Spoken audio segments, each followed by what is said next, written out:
മുസ്ലിം ലീഗിലേക്ക് പോകുന്നുവെന്ന വാർത്തകൾ തള്ളി INL സംസ്ഥാന പ്രസിഡന്റ് മുൻ മന്ത്രിയുമായ അഹമ്മദ് ദേവർകോവിൽ MLA INL നിന്ന് പുറത്താക്കിയവരാണ് വാർത്തകൾക്ക് പിന്നിലെന്ന് അദ്ദേഹം പറഞ്ഞു. അതേസമയം അഹമ്മദ് ദേവർകോവിലുമായി മുസ്ലിം ലീഗ് ചർച്ച നടത്തിയിട്ടില്ലെന്ന് ലീഗ് ജനറൽ സെക്രട്ടറി PMA സലാം പ്രതികരിച്ചു. അഹമ്മദ് ദേവർകോവിൽ മുസ്ലിം ലീഗിലേക്ക് പോവുകയാണെന്നും ഇത് സംബന്ധിച്ച് PMA സലാം, KM ഷാജി എന്നിവരുമായി ചർച്ച നടത്തിയെന്നുമുള്ള വാർത്തകൾ പുറത്തു വന്നിരുന്നു. എന്നാൽ ഇത്തരം വാർത്തകൾക്ക് പിന്നിൽ INL നിന്ന് പുറത്താക്കിയവരും ഇടതുവിരുദ്ധരായ മാധ്യമപ്രവർത്തകരുമാണെന്ന് അഹമ്മദ് ദേവർകോവിൽ പ്രതികരിച്ചു. നിലവിൽ ഇടതുമുന്നണി വിടേണ്ട സാഹചര്യമില്ലെന്നും വസ്തുതാവിരുദ്ധമായ കാര്യങ്ങളാണ് പ്രചരിക്കുന്നതെന്നും അദ്ദേഹം പറഞ്ഞു. സമീപകാലത്തൊന്നും ഞാൻ PMA സലാമിനെ നേരിട്ട് പോലും കണ്ടിട്ടില്ല. ഒരു കൂടിക്കാഴ്ചക്കും ഒരു സാധ്യതയുമില്ല.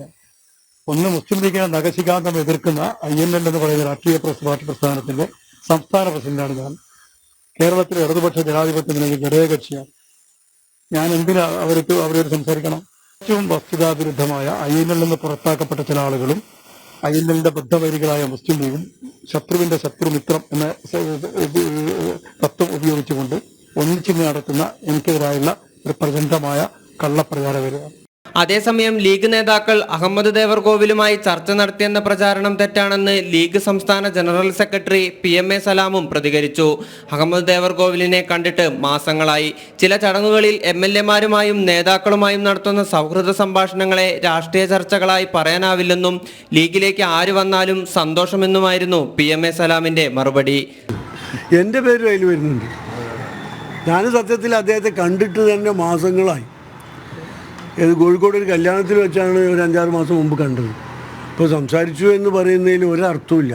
ഇപ്പോൾ MLA-മാർ, അദ്ദേഹം MLA ആണ്, നിയമസഭയിൽ അബ്ദുൽ ഹുസൈൻ തങ്ങളും അതുപോലുള്ള MLA-മാരും കാണാറുണ്ട്, ഒരുമിച്ച് ചായ കുടിക്കാറുണ്ട്, ഒക്കെ ഉണ്ട്. അത് രാഷ്ട്രീയ ചർച്ചയായി അംഗീകരിക്കാൻ പറ്റുമോ? മുസ്ലിം ലീഗ് ഒരാളുമായും അത്തരത്തിലുള്ള ചർച്ചകൾ നടത്തിയിട്ടില്ല. മുസ്ലിം ലീഗ് സമസ്ത ഭിന്നത പരിഹരിക്കണമെന്ന് മുൻപ് അഹമ്മദ് ദേവർകോവിൽ പറഞ്ഞിരുന്നു. ലീഗിന് ഗുണമാകുന്ന രീതിയിലുള്ള അദ്ദേഹത്തിന്റെ പ്രതികരണവും ദേവർകോവിൽ ലീഗിലേക്കോ എന്ന ചർച്ചയ്ക്ക് ബലം നൽകി. ജനം, കോഴിക്കോട്.